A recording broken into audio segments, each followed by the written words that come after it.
Hello guys, welcome back to our YouTube channel AM studies. आज हम surface area and volume chapter के formula sheet देखेंगे। तो सबसे पहले क्यूबॉइड का देखते हैं। ये डायग्राम है। ये जो होगा आपकी लेंथ होगी, ये ब्रेड्थ होगी और ये हाइट होगी। एल जो है वो लेंथ को रिप्रेजेंट करेगा, बी जो है वो ब्रेड्थ को रिप्रेजेंट करेगा, एच जो है वो हाइट को रिप्रेजेंट करेगा। सबसे पहले देखेंगे total surface area. Total surface area के लिए 2, उसके बाद ब्रैकेट में लिखना है l b plus b h plus h l. इसको आप कैसे याद रख सकते हो? यहाँ पे देखो डायग्राम में एल है, बी है और एच है। दो दो के पेयर बनाते जाना है और बीच में प्लस का साइन लगाना है।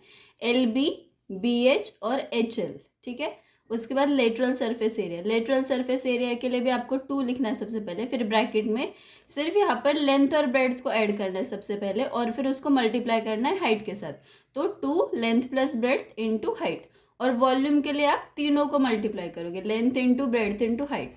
फिर क्यूब केस में अब हमें एक सारी साइड सेम होती है, इसलिए हम सिर्फ एल को यूज़ करेंगे। टोटल सरफेस एरिया क्या होगा? 6L²। लेटरल सरफेस एरिया क्या होगा? 4L²। और वॉल्यूम क्या होगा? L3। सिलेंडर में हम R जो है वो रेडियस को रिप्रेजेंट करेगा और पाई की वैल्यू 22/7 होती है। अगर आपको पॉइंट में यूज़ करनी होगी तो 3.14। इसको भी हम इसमें सबसे पहले देखो टोटल सरफेस एरिया कैसे लिखेंगे? 2πr r+h। और अगर आपको डायमीटर गिवन होगा तो πd और r+h। अब इसको याद रखने के लिए कैसे रखोगे? जैसे हमने ऊपर किया था ना वैसे ही करना है यहाँ पर, जैसे कीबोर्ड में किया था। 2πr सबसे पहले लिख देंगे और r और फिर h, इन दोनों को ऐड करेंगे। कर्व सरफेस एरिया के लिए 2πrh डायरेक्ट, और अगर आपको डायमीटर गिवन होगा तो πdh। वॉल्यूम के लिए πr²h।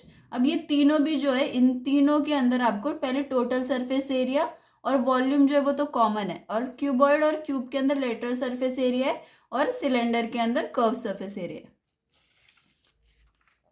उसके बाद देखो कोन। कोन के लिए एल जो है वो स्लैंट हाइट होगी। यहाँ पे देखो ये जो होता है गिवन वो स्लैंट हाइट होती है, बीच वाला जो होगा वो हाइट होगी, और जो नीचे वाला सर्कुलर पोर्शन होगा उसको आप, उसका जो हाफ होगा उसको हम रेडियस कंसिडर करेंगे। इसमें टोटल सरफेस एरिया जो होगा πr r+l होगा, और कर्व सरफेस एरिया जो होगा वो πrl होगा। उसके बाद एरिया ऑफ बेस जो होगा वो πr² होगा, क्योंकि बेस के अंदर सर्कल है।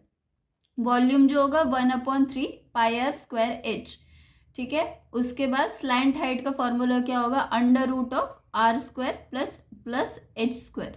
स्फीयर और हेमिस्फीयर के लिए दोनों को देखो, इन तीनों के अंदर जो है वॉल्यूम में अपॉन में 3 है, ठीक है।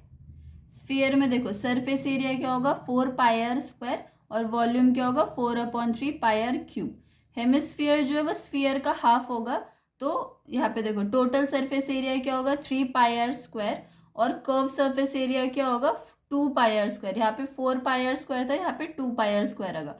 दोनों के अपॉन में 3 है। और याद रखने के लिए वॉल्यूम देखो, वॉल्यूम क्या है यहाँ पर हेमिस्फीयर का? 2/3 πr³।